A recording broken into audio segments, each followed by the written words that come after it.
Hi everyone, I'm Nimesh Shah, CEO of Blick Rothenberg, and I'm delighted to be here with Ben Branson, founder of Seedlip Drinks. Ben, thanks for inviting me here to your drinks lab in Hertfordshire. Thanks for coming over, Nimesh. So, straight into it, Ben. Non-alcoholic drinks, how did you get the idea for Seedlip Drinks? Not with an idea for drinks, I guess. I'm from a farming family. I love the natural world and, grown up around hard work, agriculture. And so it means that I grow a lot of my own stuff at home. And back in 2013, I think I just wanted to see what else I could grow that wasn't rosemary and thyme and dill and the kind of standard herbs. Got on the internet, started looking around, and I guess just opened up this world of botanicals and herbs and spices and herbal remedies, and old books like this little guy here. So this is a book that I found a scanned copy of it. It's from 1664. It's really old. It's called The Art of Distillation, and it basically has a whole load of remedies using herbs and spices and using like little copper stills. I thought it was pretty cool.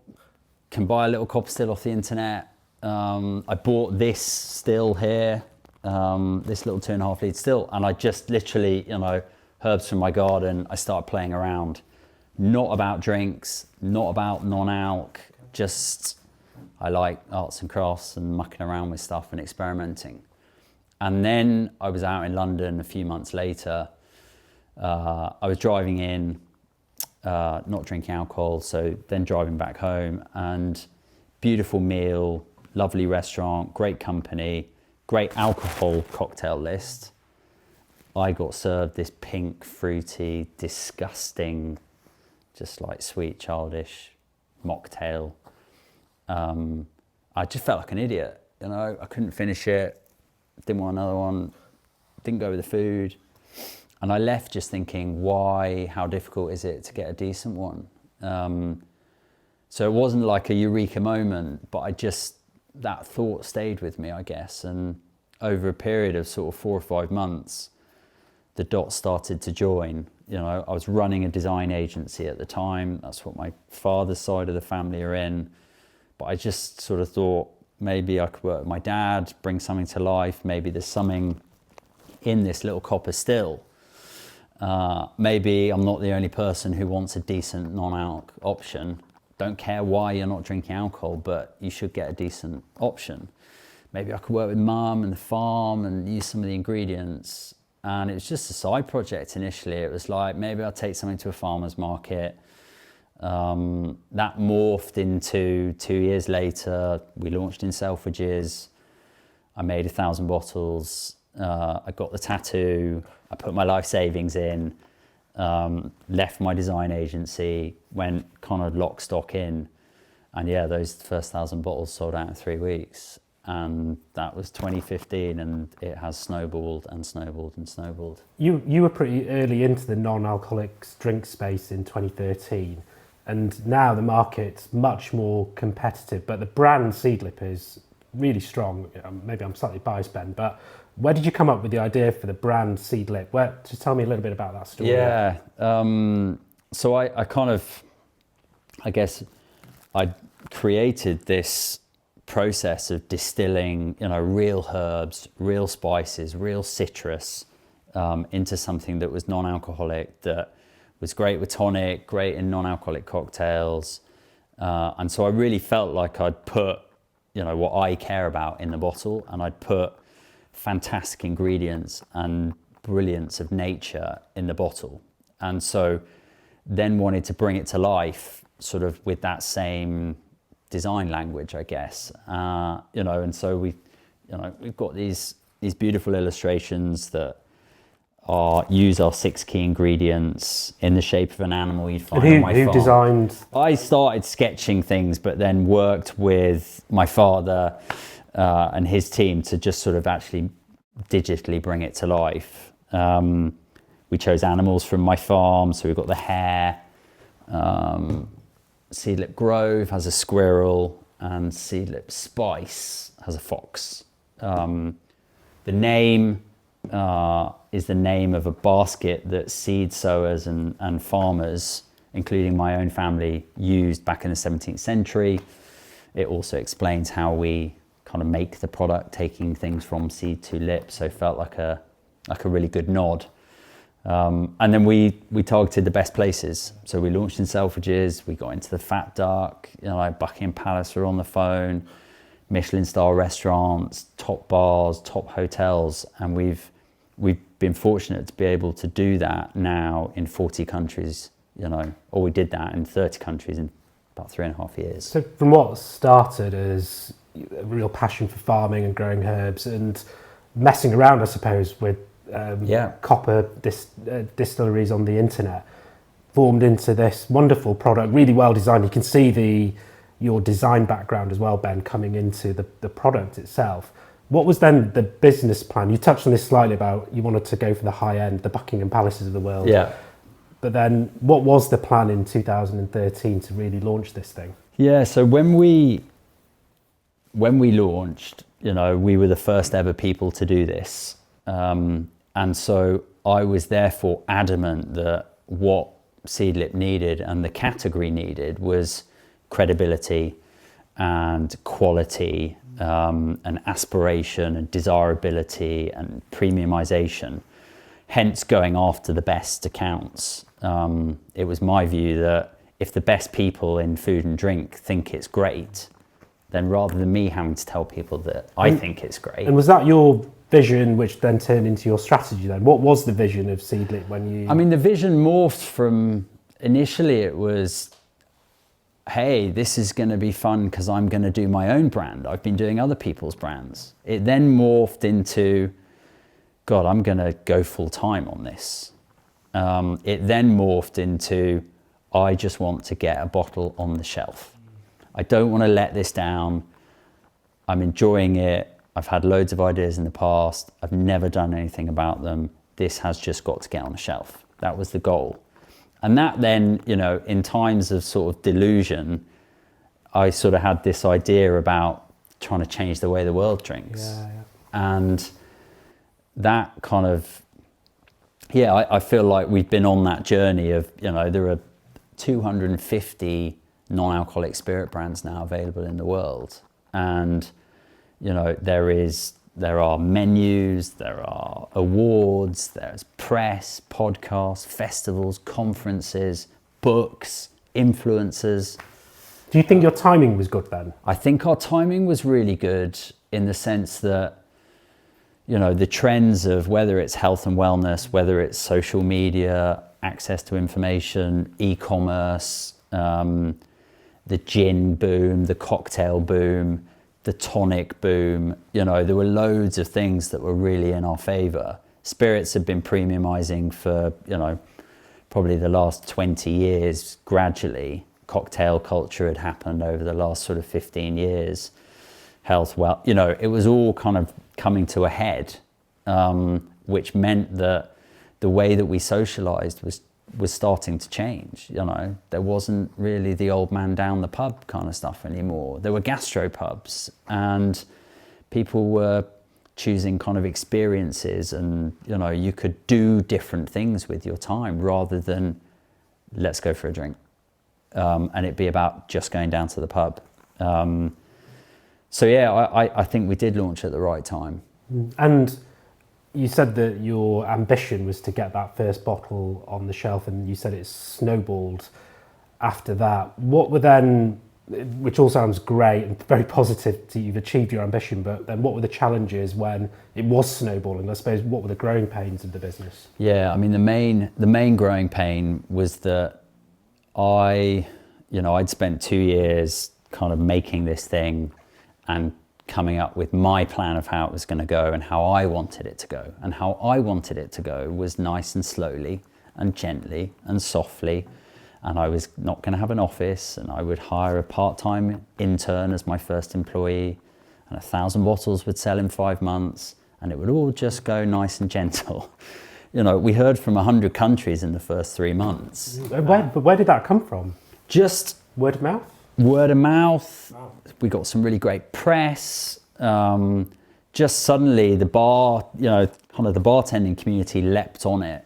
And, I remember walking into the American bar in the Savoy, world's best bar 2 or 3 times in the last 10 years, to meet Eric, who was the head bartender there. And I presumed that he would kind of know nothing about Seedlip. And he's like, I heard about you in Greece last week. And I'm like, we haven't even launched, Amazing. So yeah, it really seemed to kind of strike a chord, and that was painful because that was me then completely out of my comfort zone. How do I increase production when it takes 6 weeks to make a batch? I'm making it myself. How do you do that? Raising money. I'd learned a lot about business plans and finance and value chains and P&Ls and balance sheets, but suddenly you're like, well, this is going to need more money. This is going to need people.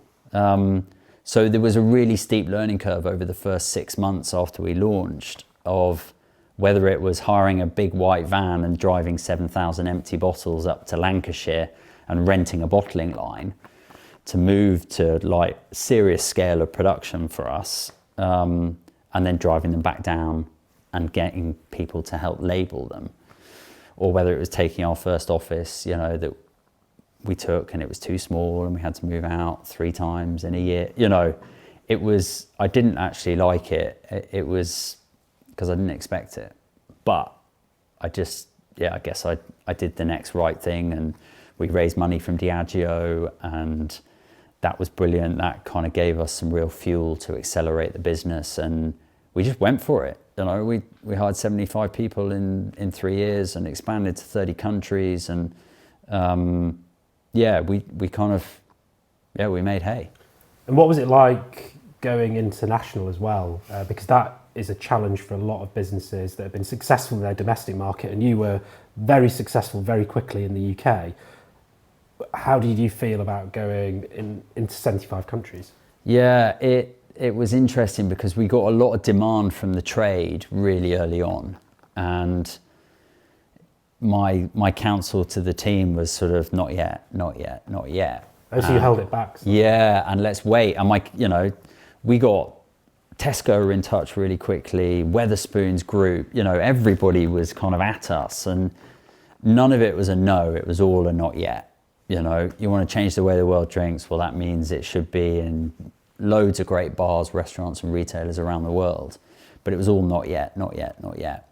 International, when we started getting consumer demand, so when we started getting people from the public emailing, us saying, when are you coming? That was starting to be a real sign of, wow, okay, maybe we should look at these markets. And so it sort of, we didn't know what was going to happen when we went into another market, but I guess finding the right distributors. There are amazing bars in most cities in the world. There are 5-star hotels in most cities in the world. And was that still your approach when you went internationally? Because you started off by saying, I wanted to be in the best places. Yes. You carried on with that approach. That was the kind of market model of where's the Michelin guide? Yeah. How many cities is that in? The world's 50 best bars, which cities are they in? 5-star hotels, where are they? Top retailers, do some really good press, do a press launch. I spent 200 days a year out the UK for the first sort of 3 years, just traveling and opening markets. So how was that for you? I didn't like it. Really, like you see where I live, it's countryside. I'm not really a sort of city boy, but it was what was needed, and I wanted to go and kind of, I guess, see the food and drink landscape and feel the city, to go and see if Seedlip had a good chance to kind of be there. So, and it was amazing. I got to go to places like Taiwan or Shanghai, places I probably wouldn't ordinarily go to.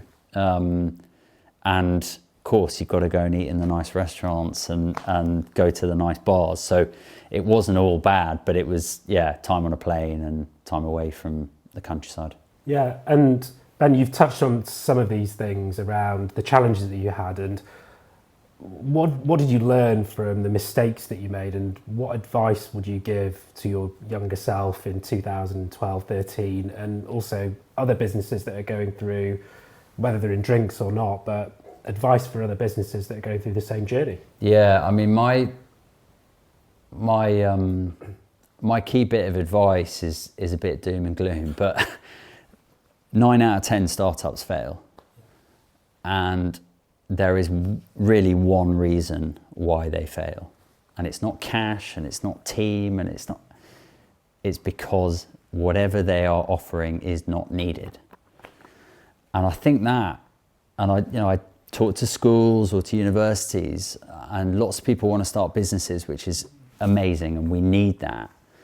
But you must do something that has some need, that solves a problem in someone's life or makes something better, because that's why most people don't fail. We don't need it. There's so much choice, there's so much stuff in this world, that unless you've got something that's really relevant, meaningful to people in this day and age that feels of the moment and is the time's right for, then don't bother doing it. I think, there are some other key bits that I was kind of really proud to put in place early on, of, whether that's the way that I structured the company to incentivize my team and share options, whether that's, protecting trademarks and IP, which we took very, very seriously. They're all the really kind of boring things, but they were really, really important in how we could grow Seedlip across lots of different countries. But making something that's needed is the number one. And you certainly did that with Seedlip, and not even 10 years on, I suppose, I would say that you have achieved your vision of changing the way the world drinks. What next for you and Seedlip and other ideas that you've got in terms of the drinks? Yeah, I mean, I've nearly been working in this space for 10 years, and I feel like I'm one of the people that's been working in it for the longest. And that gives you a sense of, if really the alcohol industry is hundreds of years old, right? And the soft drink kind of industry is, 150 years old. The non-alc category really is not even 10 years old. And so there is such a long way to go, which is really exciting. There's such a long way to go in terms of the amount of work and education that's needed, which is really important and can't be kind of shortcut. On the education, so what education for the consumer, or? Yeah, for the trade, for the consumer, for retailers. How do you merchandise non-alc? How do you make people aware of it? How do you price it? For the kind of bar trade, in terms of what drinks do you make? What does it work with? How do you talk to a kind of punter about it? So yeah, there's loads of when do I drink it? What is it? How's it made? What does it taste like? All those kind of questions. So I'm still very much committed to, I'm not done yet on non-alc. There's more to do. And, we launched a second business, Acorn Aperitifs, just before COVID, just before lockdown. So that's just in the UK at the moment. That's a range of non-alcoholic aperitifs, so more in your Aperols and vermouths, kind of spritz territory, which is exciting. And then, there's more I want to do with Diageo. They're obviously the world's biggest kind of premium spirits company, so I've got some serious power and expertise in drinks. And then, maybe another couple of ideas. I'm not done yet. Yeah, I'm not done yet. You still want to keep messing around with the different herbs then? Yeah. And one of the things, Ben, that when we've been working together, what I was really interested in early on was that your desire to give back to the entrepreneurial community. And I know that you've made donations and pledges to certain charitable causes. What was the driver behind that? Yeah, part of the Seedlip's the biggest company I'd ever worked for, and I really saw, and I took this from, I guess, watching my father, of how amazingly proud he was when somebody left to go and set up their own thing. And it's amazing. His company spawned a lot of other amazing companies. And I definitely took that mentality into the team that I built at Seedlip. And, you know, I think by last count, about 12 of them have now started their own brands. And I wanted to make sure, and we had a culture where there was a lot of transparency, there was a lot of learning opportunity, whether that's in finance or sales or moving roles, to kind of understand what it takes to launch and kind of grow a business. So that was really important to me. Giving 20% of my business to my team was really important to me. Signing up for Founders Pledge, which is an amazing organization, you know, committing to kind of, if there is an exit event, you give a percentage of your proceeds. That sets you up as effectively a foundation to be able to then give to charitable causes. I'm really glad I did that. And then I spent a lot of time talking to universities, schools, other entrepreneurs. I just feel like when I started, I asked a lot of people for coffees. Yeah. And a lot of people said yes and gave me their time. And yeah, I feel like I can do that a bit more now to other people. So yeah, it's just sort of a nice virtuous circle, hopefully. Yeah, and you talked about lots of people volunteering their time for coffees and giving you advice. I know, again, from the way that we've worked together over a few years now, that the value that you place on taking professional advice as well. So what do you look for in that circle of advisors, Ben, that's helped you through the Seedlip journey? Yeah, it's a really good question, because I'm acutely aware of what I'm good at and what I'm not good at, and I'm really aware, and that's been really helpful in terms of hiring and team, and management team, and investor, and all that kind of stuff's been really good. And I am a risk taker. You know, I really am a risk taker, and I'm also at heart a real rebel. And I don't like authority, and I don't like doing what I'm told, and you know, but I don't know why. I can't put my finger on why, when it came to Seedlip, I took lots of advice and lots of professional advice, and at times maybe I took too much. You know, too many lawyers talking to me, but I think where legals, investment, tax, finance, I don't want to get any of that wrong, you know. So I feel like, and I feel like that's really paid off. I feel like getting great advice from professionals has been worth it, you know, and I would do it that way again if there was something that I was really serious about, I think. Yeah. And finally, Ben, amazing journey, not even 10 years on, it is quite incredible. And as I said before, you really have changed the way we all drink. But where do you see Seedlip, Acorn, the other brands that you're working on in 10, 15 years' time?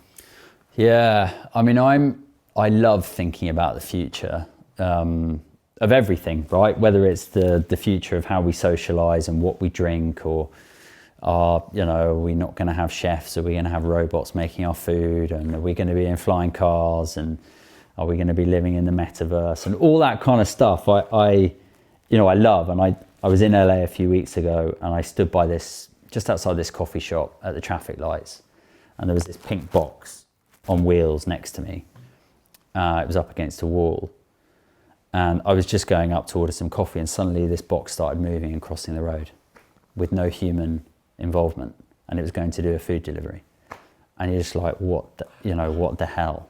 But I love, you know, I like thinking about what could be, and I think the future of kind of how we socialize is only going to kind of continue to change. And the future of what we drink is only going to continue to change, in the sense that, you know, could we foresee a way where in 15 years' time, alternatives to meat are about the same as meat, alternatives to dairy are about the same as dairy, electric cars have overtaken normal fuel cars, non-alcoholic beer has balanced with beer? You know, could we see that? I think we absolutely could, because it's about choice. So I think there's a really bright long future for non-alc, because of the change in how we as a society are valuing the role of alcohol, socialising in our lives, and then all these other things that compete for our time. You know, there's no time to be hungover now. You know, we've got to be on point every day, and we've got to do this exercise, and we've got to, you know, take these vitamins, and we, you know, so many things we've got to suddenly now do, it seems, that we don't want to miss out, and there's no time to miss out. So yeah, I think there's a long way to go, but I think the future is really exciting. Yeah, and the future is a world with maybe no hangover as well, which I can certainly buy into. Yeah. Ben, really good to speak to you today. Thank you so much for sharing the story of Seedlip. Thanks, Nimesh. I've learned a lot about the drinks industry as well from this short time, and I'm sure everyone that's listening has as well. Thank you. Thank you. Thanks.